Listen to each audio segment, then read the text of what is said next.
Let's dive into the essential guide, 10 fundamental tips for making a good logo. Explore symbolic concepts. A logo is more than an image. It doesn't need to show what you sell. Abstract or conceptual icons can be effective. Utilize available space. Most logos include the company name and a tagline.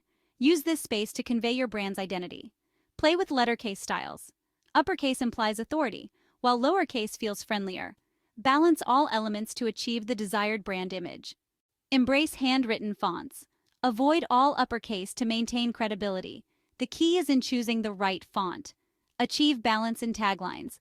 The tagline shouldn't overpower the logo, it should complement, creating visual harmony.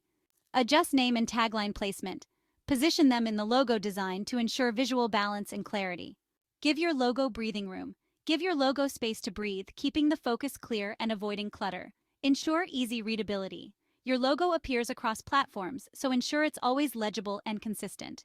Craft a versatile design. A logo must remain readable and clear, even when it's small. Vector logos ensure high-resolution quality. Optimize background contrast. Choose a background color that doesn't obscure the logo. Stay tuned for more insights from Zoviz.